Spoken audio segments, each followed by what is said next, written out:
ಪವಿ ಈ ನೈಟಿ ಎಷ್ಟು ಜನ ಕೇಳಿ ನಂಗೂ ಸಾಕಾಗೋಯ್ತಪ್ಪ. ಎಷ್ಟು ಜನ ಕೇಳಿದ್ರು ಗೊತ್ತಾ? ಹ್ಞೂ ಮಂಜಿ, 3000 4000 ಪೀಸು ಎಷ್ಟು ಮಾರ ಇದ್ದಾರೆ ಅಕ್ಕ. ಬಾ ಅಕ್ಕನ ಹತ್ರನೇ ಕೇಳೋಣ. ಏನ್ರಮ್ಮ ಇಬ್ಬರು ನನ್ ಕೇಳಕ್ ಬಂದಿದ್ರ? ಏನ್ ಸಮಾಚಾರ? ನೈಟಿಗಕ್ಕ ಕೇಳಿ ನಮಗೆ ಫುಲ್ ಅಕ್ಕ ಡಿಮ್ಯಾಂಡು. ಸೊ ಈ ಒಂದು ನೈಟಿನ ಮಾತ್ರ ಒಂದು ಹೆಚ್ಚು ಕಮ್ಮಿ 4 ರಿಂದ 5 ಸಾವಿರ ಪೀಸಸ್ ತನಕ ನಾವು ಮಾರಿದೀವಿ. ಬ್ರಾಂಡೆಡ್ದು ಸೂಪರ್ ಆಗದ ಕಾಟನ್ದು 4 ಪೀಸ್ಗೆ 1000 ರೂಪಾಯಿ. ಸೊ ಈಗ ಬಂದು 1000 ಪೀಸ್, ಈಗ ನಿಮ್ ಕಣ್ ಮುಂದೆ 1000 ಪೀಸ್ ಬಂದಿದೆ.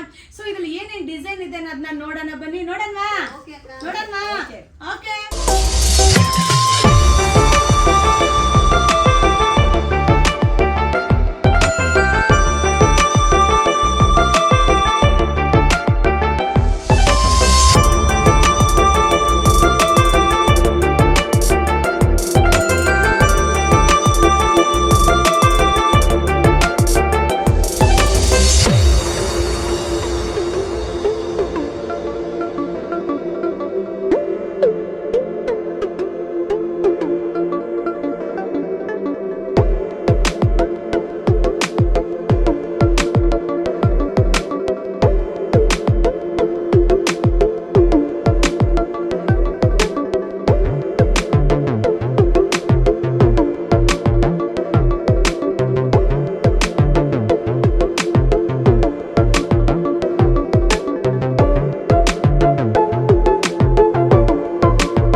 ಬನ್ನಿ ಜನರೇ ಬನ್ನಿ, ಎಷ್ಟು ಬೇಕು ತಗೊಳ್ಳಿ. ಇಷ್ಟು ಸ್ಟಾಕ್ ಅರೈವಲ್ ಬಂದಿದೆ. Thank you.